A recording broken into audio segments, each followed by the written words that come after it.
#1 after they knocked off the previously undefeated and top-ranked Xaverian 26-20 on Saturday. Xaverian could not stop Brockton on offense. Evidence of this is the near 300 yards Brockton gained on the ground. The only reason the score was close is because Brockton got sloppy in the second half. But in the end, the better team definitely won out. We'll award our A.C. Grady Player of the Week. We'll have our Cape Cod Cafe Trivia Contest. It's a tough one tonight. I don't know if you're going to get it. And as we always do, we'll open up the phone lines a little bit later on so you can talk directly to the coach. Good evening, everyone. I'm Steve Alley, and this is On the Sidelines.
With us. Week 6, our 6th show already. It's gone like that, hasn't it? Incredible. All right.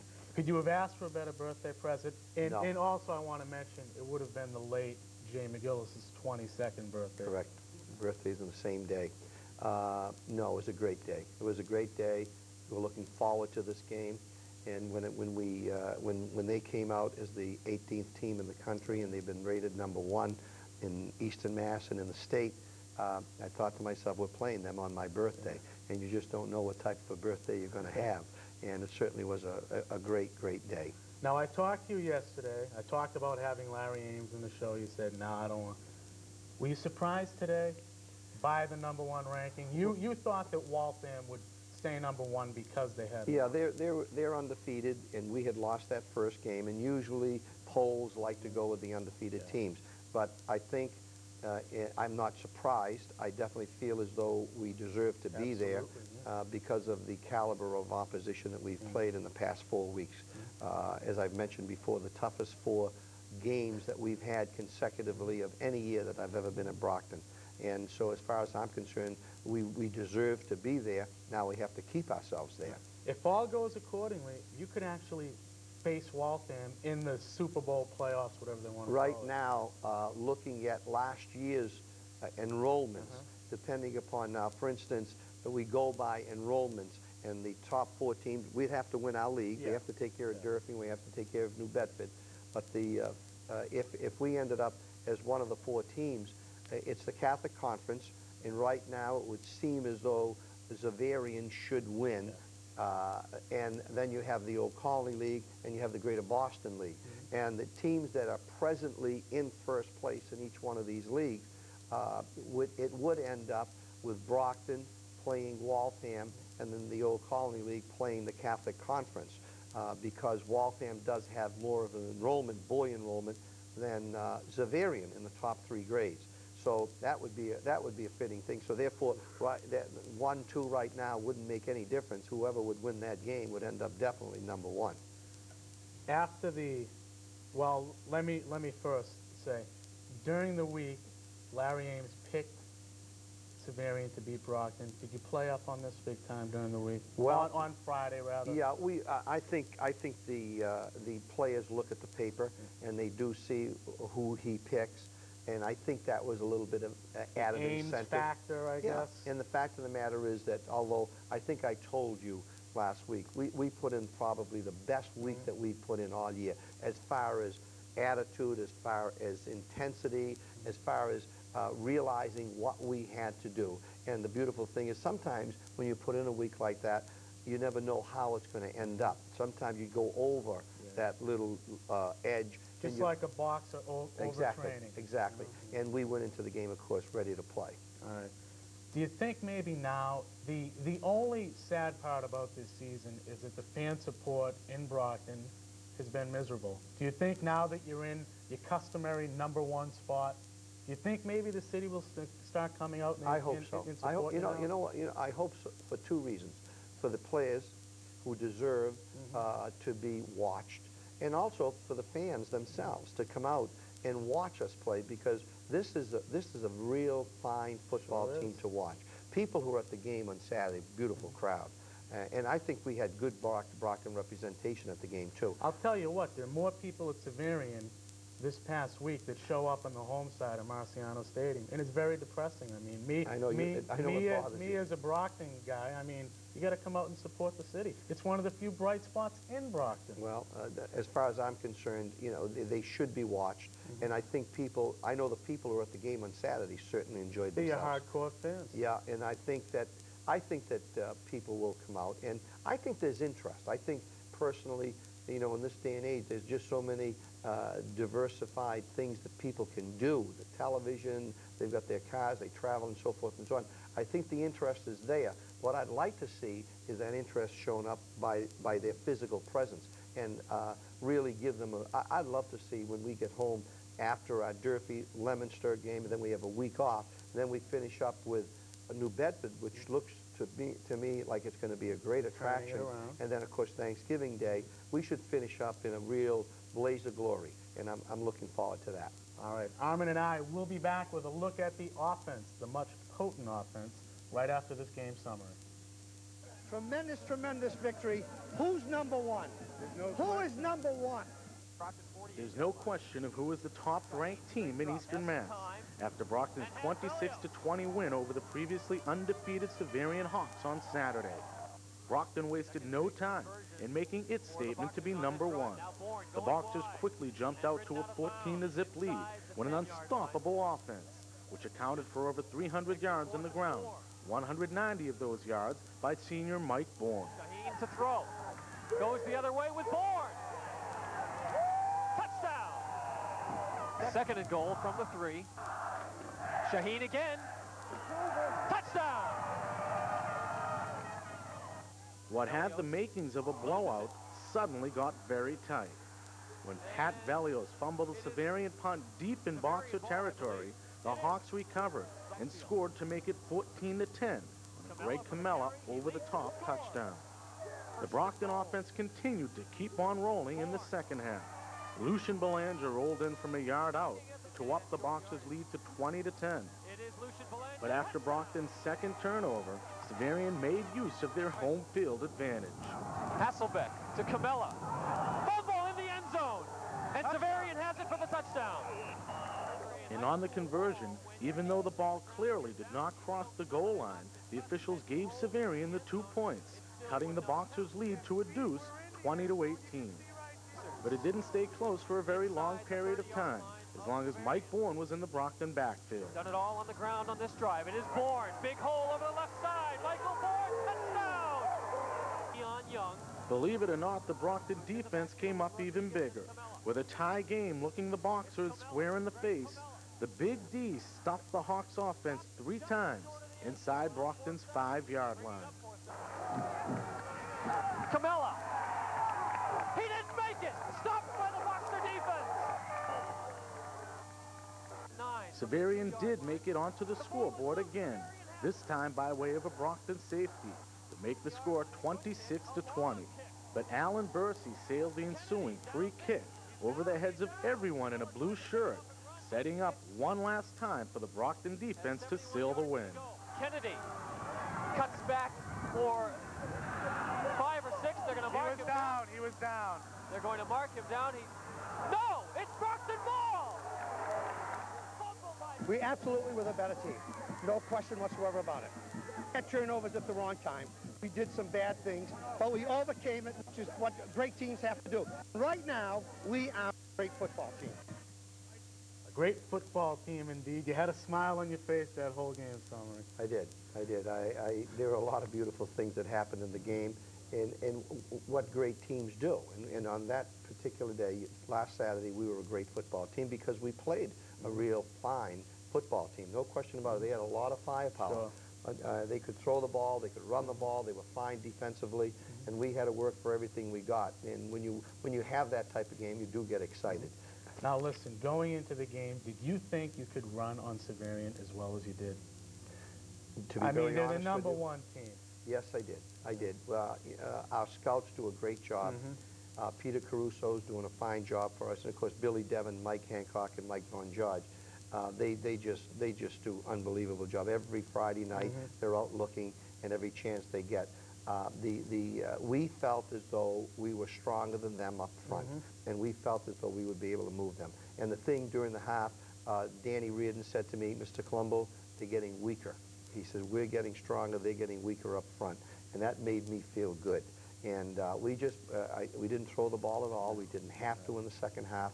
And we just really just gave it to them. I think they mentioned in the paper, our offense is, here we come, now try to stop us. And that's exactly what we did, and they didn't stop us. All right, our first highlight is of one of the few passes, a beautiful misdirection screen pass, your first touchdown. Yeah, we had gone the other way, and then we just came back this way with the screen because we saw that everyone went the other way. And nice screen pass. Mike Shaheen handled it very well, and Mike Bourne set it up well, and nice looking play. Now this is 4th down, you call a timeout. How long does it take for you to make this call? You mean make it up in my mind? During the I timeout. made it up before. I knew that we were going to do it before we ran the play, the play previously. As soon as we threw it, I looked to see what they did on the play. We ran past them. We ran a pass with a sprint out type play. Everyone went with the flow, and they simply ignored away. So therefore, I knew that it had to be open if they did the same thing. They did exactly the same thing you saw on the film. Everyone in blue went with Mike Shaheen to their left, our right. Mike Bourne simply slipped off, and he had his blockers in front of him, and he just walked in just about. Now, do you go to your son Peter, who volunteers his time? Do you go to him for advice during the game? I go to all the coaches, whether it be Peter or Bill Devon or Gene Marrow or Dave Foraker or Tony Gonzalez, Mike Hancock. They'll tell me, absolutely. And I listen to them, and we just put it together, and then the final play is made by me when we send it in. Let me just say, Xaverian wasn't too accommodating. Your coaches are on top of our production truck at Saturday's game. Is that right? I don't know if you knew that. I looked didn't over, realize it. and I saw Mike, and you got a new guy there. Tom McCann. Tom McCann. They were on top of the truck next to our cameraman. Well, that's great. All right. Thank you very much. You're welcome. Continental TV. You're welcome. Now let's get to the running game. Virtually unstoppable, Mike Bourne.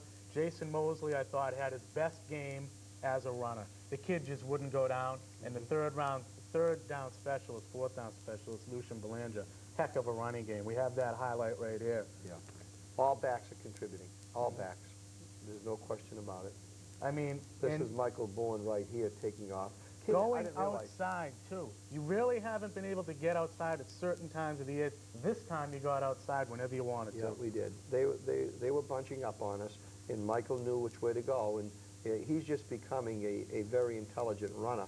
And his Jason was awfully strong, running on a little counter type play, and tough to put down. You have to put 2 or 3 guys on him in order to get him down. Of course, Lucian is Lucian, and his Jason again with his the legs same type never of stop talent. pumping. No, Lucian's. Lucian, he's the one that makes this offense go. Of course, everyone contributes, but without the fullback that's respected, you have to respect the fullback. If you don't respect the fullback in the belly type play, then you're simply not going to run the offense, and they have to respect Lucian. And a lot of people don't realize Lucian is running at a disadvantage. He doesn't have the luxury of 2 blockers in front of him like a Mike Bourne goes. No. So when Lucian gets the ball, a lot of it, as soon as he breaks the line, it's all him. Yeah. This is what it is. You know, he's going in there unprotected, you might say. But the guys up front have the blocking schemes, and they help. There's no question about it. But guys up front, Chris Plord, Brent Warren, Chris Sykos, Dan Reardon, Mike Gregory, Pena and Bernard, a fantastic job. This is a line that rates with the best that we've had at Brockton right now. This is a line that, blocking-wise, from end to end, 7 guys up front blocking, they equal any line that we've had at Brockton. The only problem Saturdays, special teams, PATs, a fumble punt. What's the problem here? Well, we don't like to think it's a problem. First of all, we only had 2 PATs. One was a bad snap, so he didn't get a chance to kick. He didn't get into it well, but on both occasions, one went right over the post. That's the one upright. that was at the The north first one. end. And then there was one that went up, and I think it was close, but we've been working on that, and it's a situation where we can't forget that, 2 weeks ago, we won a ball game 7-6 as a result of Allen.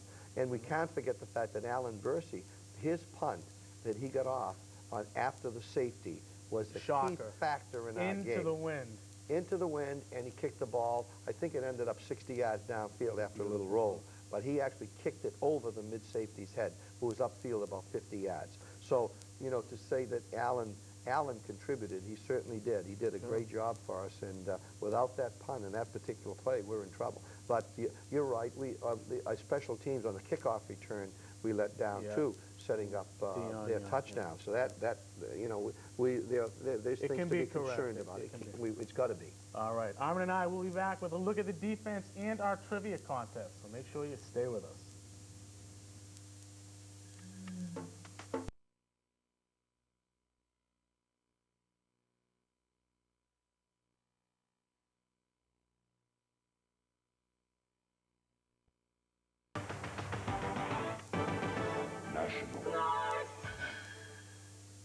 Thanks for staying with us. Armin, Greg Camella, 9 rushes, 46 yards. Brendan Kennedy, 7 rushes, 36 yards.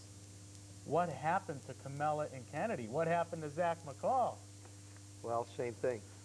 They met a defense that they hadn't run up against previously. They had been running against teams, and they had their own way. And I think the advantage when you do that, when you're not playing against the caliber of opposition that we gave them, it's a shocker. When you're out there and you're running for 180, 190 yards, and you're just freelancing it all over the place, and then all of a sudden, you hit that same hole, and it's not there. You go wide, and it's not there. It makes you think a little bit. And there's no question that we did the job on 2 real fine backs. You can't forget the fact they are good football players. 2 running backs who had a very, very good days last year, in right, fact. Exactly. I mean, so it's not as though, slouches. no, they're not. And what you have to say, take nothing away from them. Give all the credit to the guys, Jason Persempieri, Jason Mosley, Craig Bernard, Chris Sykos, Danny Reardon, Brent Warren, Lucian Bellinger, our corners, Pat Velios and Mike Landers, and our 2 safeties, Troy Semper and Picard Jacques. Wonderful job. And we send in Kenny Legault on many key situations, and no question that I think we mentioned this at the beginning of the year, that our strength was going to be defense, and it's that goal line stand is just that was just We're going to take a look play. at that a little later on. Our first highlight, though, is of the pressure. Very early on, Hasselbeck went back to pass. Jason Persampieri, I think Hasselbeck is going to have nightmares with these white shirts. Yeah, again, it's a situation where he had been throwing the ball all over the place and doing a nice job, but again, he did not receive the type of pressure he got that he received from us. And here's a case of handling the option just unbelievably well. The pitch covered, the quarterback covered by Pat Velios and Craig Bernard. Now, when you're out there, do you want to see 3rd and long situations? Obviously you do, from a coaching standpoint, but that also forces him to pass. And the kid is a good-sized kid. He could pass. What were your feelings there? Obviously you wanted to stuff him. Right. No question that you always want 3rd and long. And we've got to get into a defensive situation that is going to be able to take care of a guy that throws the ball, because we're going to see people like him. And we knew that he could throw the ball well. There's no question about it. But we have confidence in what we've got back there. We've got guys who can do the job. They have proven it, and they proved it this Saturday. And I don't know what he was for statistics. I only think 3 for 8 completed or something 3, like. but the big pass was a halfback option. Right, He wasn't even right. involved. It wasn't even the pass by the quarterback. And I think we took their passing game away from them. I think no question. Everything away. Yeah, I think All they right. Our next highlight, you mentioned a defensive stand. One of the biggest plays of the game. 3 times inside the 5-yard line. Describe to me what's going on in your mind through this. Tie game looking at you. In my game, my thoughts are, you know, we're going to end up tied here. What are we going to do on offense? We've got to get the ball upfield, et cetera, et cetera. And not that I gave up, but let's face it, when they've only got about a foot to go, you just have to feel as though they're going to make it. Now, if you watch the this, left this was side, very close to being a touchdown. well, they were very close when they started. Yeah. And the guy that actually that made the tackle slicing in was Pat Velios. And of course, we had Brent Warren, Jason Mosley, and Jason Desempieri right there too to set up the wall. But Pat Velios is the one who knifed in and got his two legs and prevented him from using any force at all. And just a great, great play and a great defensive stand. I mean, that just has got to tell everybody that... it's become the norm, though. I think it's about the second or third time that we've had that happen. And, again, kudos to Bill Devin, who's done wonders with the defense. Bill's the defensive guy that does, he calls all the defensive plays, and he's the one who sets up the defenses that we have. And, you know, needless to say that, you know, without Bill Devin, we would never be 5-1, and we wouldn't be number one. All right. Ready for some trivia? We have a trivia question for you, Cape Cod Cafe Trivia Contest. It's a tough one, folks. One of them you're going to know because he played at Brockton High, and everyone knows the team he's on. The other one could be tough. Armin, he only played 1 year at Brockton High. You didn't coach him, but he is in the NFL. He's playing with his second team. Let me just... I hear the phone. Do I hear the phone already? It's probably my mother. I don't know. But two Brockton natives playing in the National Football League. We were going to take a break here, but let's forget about the break. We're on time. Our final highlight is of the two-point conversion that I didn't think was in. You still don't think it is in. But after seeing it, I'm not sure, do we have that up on screen, the highlight? It's a two-point conversion. Here we go right here. From this angle, it looks like he definitely did not make it in. I thought he caught the ball with feet and body in the end zone, but the ball not in the end zone. Now, this is a little better view, but it's still not on the goal line. After looking at this, it looks like he caught it in the end zone and then got forced out. Yeah, well, our Bill Devin, who looked at the film real good, I think he said maybe he was in. And I think what you just said, he might have caught it on the goal line, which is a touchdown. You just hit the plane. And if they did that and then he came out again, it's a touchdown. So, I mean, in this particular case, 2 points, and we'll give it to him. Armin, I'm Good laughing call. Again. You got to look who won this. Do you want to give the name? No, you give the name. I don't want to give the name. Jeff McDermott. Do you know this guy? I'll tell you what, he's going to get fat. Just on Never, Cape Cod never, pieces. never. Jeff McDermott had the correct answer. Greg McMurtry is one of them. Who's the other one? Rich Miano. Rich Miano. Played for the Philadelphia Eagles. Formerly of the New York Jets. He played against the Patriots for many years. Right. He's a defensive back with the Philadelphia Eagles. 1 year at Brockton High. Played freshman football, and then his family moved to Hawaii, where he made a great name for himself, got drafted by the Jets, played for the Jets for many years, and then went over to the Eagles. All right, that's it. All right, we were going to take a break, but let's not take a break because we're running short on time, but we got 5 minutes. Let's go to our A.C. Grady Player of the Week. Hands down this week had to be number 28, Mike Bourne. Yeah, Mike Bourne, you got it. He's been playing great football. And Michael, we knew the capabilities of Mike Bourne. We knew it last year. And Michael has proven that he is a very, very capable runner. I'll tell you right now, no one gets into the hole any better than Michael. And now he's beginning to get his head up and see what he wants after that. And he's tough to handle. He really is, and he just had himself a great day. And once again, I think Mike would be the first one to tell you the guys up front, plus Lucian, plus Jason, make it very, very comfortable for him to be carrying that ball. He better say it, or the offensive You better line believe might it. get mad at him. You better believe it. All right, let's rate our team's performance. Rate Brockton's performance on Saturday. Well, under the circumstances, the fact that we played the #1 team in the state as far as the polls were concerned, 18th in the country, I would say that we're going to have to be rated 9.95. Still won't go for that 10, will it? 9.95. We're going to get the 10, I think, before the year's Could over. get it this next week, I'm telling you. Okay, we invite your phone calls now, 588-6988. Call up, congratulate the coach, #1 in Eastern Mass. Durfee this week. I talked to Bob Bogan this week. He's still rebuilding. Says he loves to play Brockton, though. Yeah, he's a fine young coach, and he'll rebuild that program, and they're getting better each year. Sure. And what we have to remember is this game actually is more important than the Xaverian game. Absolutely. In order for us to get into the playoff, the Super Bowl, they're calling it a Super Bowl this year again. In order for us to get into the Super Bowl, we have to beat Durfee and we have to beat New Bedford. And so therefore this game this week is actually more important than the Xaverian game. All right, we have a phone call. Hello, caller. Yes, I want to answer the question. You are? Yeah, you're too late. Oh, am I? You're too late. Oh, man. Got to turn your ears on. All right. Let me ask you now.